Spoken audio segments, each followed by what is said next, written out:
जय Siyaram mind magic Odia channel को आपण मानक स्वागत। आज वीडियो रे मु एक अत्यंत सहज और शक्तिशाली टेक्निक विषय कहबी जहाँ बहुत लोग व्यवहार करछंती एवं तांको जीवन रे धन आकर्षित करिवारे सहाय्य करिछि। एही टेक्निक हेउछि स्विच वर्ड। स्विच वर्ड कोन एमिति किछि शब्द अछि जहाको बोलिबा संगरे आपणको मन और शरीर ऊर्जा परिवर्तित होई जाय। जेपरी यू आर द बेस्ट कहवा सांगू अप्रत्याशित भाव हस घुटी जाए, मन भल लगे। तेणु यही स्विच वर्ड होती एमिति शब्द जो शक्ति अच्छी।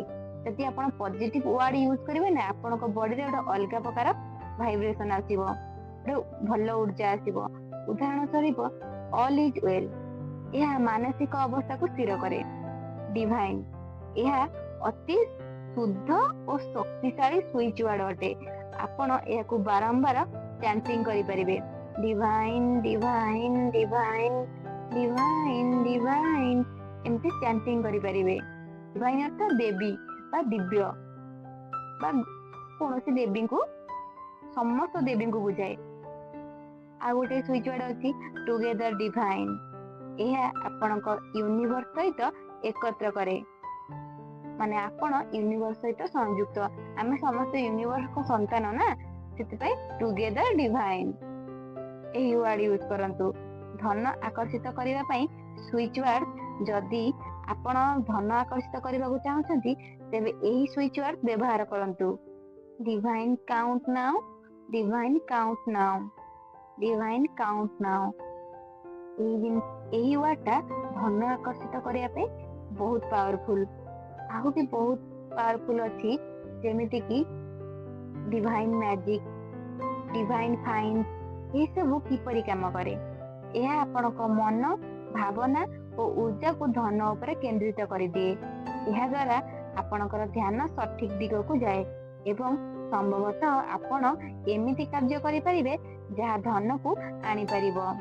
आपण यहाकू विश्वास रखी व्यवहार करंतु, नले मजार करंतु। जदि एथिरे टिके भी पॉजिटिव एनर्जी मिले, धन उपरे फोकस पड़े, तेबे एथिरे किछि खराब नाही।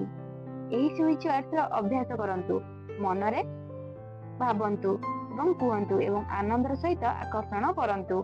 जदि आपण चाहंती जे आपणक जीवन रे ब्रेक थ्रू बसी थाउ, तेबे divine breakthrough, divine accountant, divine magic now, divine magic now एही वर्ड यूज कले आपणक प्रत्येक प्रॉब्लम दूर हो जिवो। एही सब कथा स्वतःस्फूर्त भावे आपणक चेतना को शिक्षित कराए। आपणक शरीर मध्य पॉजिटिव ऊर्जा आनी थाए। यह कौनसी अंधश्रद्धा नुहे। दिन सारा यह करबा दरकार नहीं। जेतेबेले मन पड़ुछि किंबा खाली बसिथिबा बेले करंतु, न करले किछि हेबो नाही, करिले किछि भल होई पारे।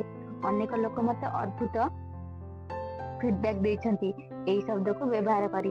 मु आपन को कहबी एही शब्द गुडी को केवल गोटे दी दिन नुहे, गोटे मास 6 मास वर्ष धरी व्यवहार करंतु। तापरे मते फीडबैक दियंतु काम कला कि नाही एवं आपनक मुहरे अवश्य हस आसीबो। एहा मोर आशा नुहे, एहा मोर विश्वास। एही वीडियो तले कमेंट